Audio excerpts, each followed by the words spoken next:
নমস্কার বন্ধুরা, আমার ছোট্ট ইউটিউব চ্যানেল আর ডেলি জিকেতে তোমাদের সবাইকে স্বাগত। আশা করি ভালো আছো সবাই। বন্ধুরা, একটা জব নোটিফিকেশন এসেছে, টার্গেটেড ইন্টারভেনশন প্রজেক্ট। প্রজেক্টটা কিসের উপরে? প্রজেক্টটা হচ্ছে এই টার্গেটেড ইন্টারভেনশন প্রজেক্টটা হচ্ছে এইচআইভির উপরে, এইচআইভি কাম এইডসের উপরে ভিত্তি করে। আর এটা কোন ডিস্ট্রিক্ট? খোয়াই ডিস্ট্রিক্ট, ঠিক আছে, খোয়াই জেলার জন্য। তো এখানে পোস্ট কী কী আছে? পোস্ট আছে project manager, monitoring and evaluation cum accountant, counsellor, আর একটা পোস্ট হচ্ছে 4 নম্বর পোস্ট হচ্ছে আউটরিচ ওয়ার্কার। 4টা পোস্ট, ঠিক আছে। তো প্রথম যে পোস্টটা প্রজেক্ট ম্যানেজার, একটা পোস্ট আছে। এর জন্য যে যোগ্যতা চাওয়া হয়েছে post graduate in any discipline of social science.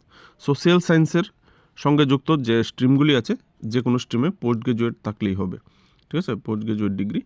আর 1 বছরের অভিজ্ঞতা চাওয়া হয়েছে, 1 year experience at the district level program. কোনো ডিস্ট্রিক্ট লেভেল ডিস্ট্রিক্ট লেভেল প্রোগ্রামের ইভেন্টগুলি হচ্ছে কোনো হেলথ ইভেন্টে যদি ডিস্ট্রিক্ট লেভেল প্রোগ্রাম বা লাইভলিহুড প্রোগ্রাম বা রুরাল ডেভেলপমেন্ট বা মাইক্রো ফাইন্যান্স বা এইচআইভি এইডস প্রোগ্রাম, এগুলির মধ্যে যে কোনো একটাতে 1 বছরের ডিস্ট্রিক্ট লেভেল প্রোগ্রামে পার্টিসিপেট করার এক্সপিরিয়েন্স থাকতে হবে, ঠিক আছে। তারপর হচ্ছে যারা graduate in any discipline of social science, তাদের জন্য 3 বছর অভিজ্ঞতা চাওয়া হয়েছে। প্রোগ্রামগুলি সেম, ঠিক আছে। 3 বছর গ্রাজুয়েট হলে 3 বছর, পোস্ট গ্রাজুয়েট হলে 1 বছর। তারপরে যে পোস্টটা হচ্ছে monitoring and evaluation cum accountant, একটা post graduation in mathematics, economics, statistics, commerce. আমার যতটুকু মনে হচ্ছে বিকম স্ট্রিমের জন্য এখানে বলা হয়েছে, ঠিক আছে। In basic computer software application, সঙ্গে ট্রেনিং থাকতে হবে, trend in basic computer software অ্যাপ্লিকেশনে ট্রেন্ড হতে হবে, ঠিক আছে। ম্যাথমেটিক্স, ইকোনমিক্স, স্ট্যাটিস্টিক্স, কমার্স, এই 4টার মধ্যে যে কোনো একটা স্ট্রিমে গ্রাজুয়েশন হলেই হবে, ঠিক আছে। তারপর কাউন্সিলর, একটা পোস্ট গ্রাজুয়েশন ইন সাইকোলজি অথবা সোশিয়াল ওয়ার্ক অথবা সোশিওলজি অথবা অ্যানথ্রোপোলজি অথবা হিউম্যান ডেভেলপমেন্ট অথবা নার্সিং। 6টা স্ট্রিম দেওয়া আছে, এর মধ্যে কোনো একটা স্ট্রিমে গ্রাজুয়েট হলেই হবে, সঙ্গে 3 বছরের এক্সপিরিয়েন্স চাওয়া হয়েছে। 3 বছরের এক্সপিরিয়েন্স, ঠিক আছে। 3 ইয়ার এক্সপিরিয়েন্স ইন কাউন্সিলিং, মানে কাউন্সিলিংয়ের 3 বছরের এক্সপিরিয়েন্স চাওয়া হয়েছে। তারপর হচ্ছে গ্রাজুয়েশন না হয় যে পোস্ট গ্রাজুয়েট হো, তাহলে পোস্ট গ্রাজুয়েট হচ্ছে in psychology, social work, sociology, anthropology, human development, nursing. Post graduate হলেও অ্যাপ্লাই করতে পারবে। পোস্ট গ্রাজুয়েটের ক্ষেত্রে এখানে কিন্তু এক্সপিরিয়েন্সের কথা বলা হয়নি। এখানে আরেকটা কলাম আছে, if candidate is positive living with HIV. যদি কোনো ক্যান্ডিডেট, যারা অ্যাপ্লাই করতে চাও কিন্তু এইচআইভি আক্রান্ত এমন কোনো ক্যান্ডিডেট থেকে থাকো, তাহলে তোমাদের ক্ষেত্রে গ্রাজুয়েশন হলেই হবে।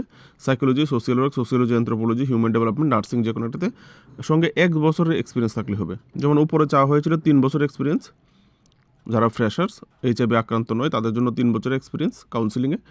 আর যদি কোনো ক্যান্ডিডেট থেকে থাকো অলরেডি এইচআইভি পজিটিভ, তাহলে তোমাদের 1 বছর এক্সপিরিয়েন্স থাকলেই হবে কাউন্সিলিংয়ে, ঠিক আছে। তারপরে যে নেক্সট যে লাস্ট পোস্ট হচ্ছে সেটা হচ্ছে আউটরিচ ওয়ার্কার।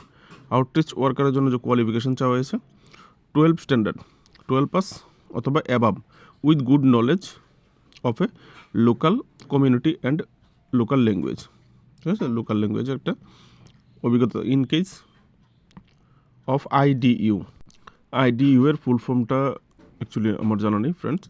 তো এখানে দেখো লাস্টে একটা কলাম অ্যাড করে দিয়েছে, applicant preferable from Khowai district.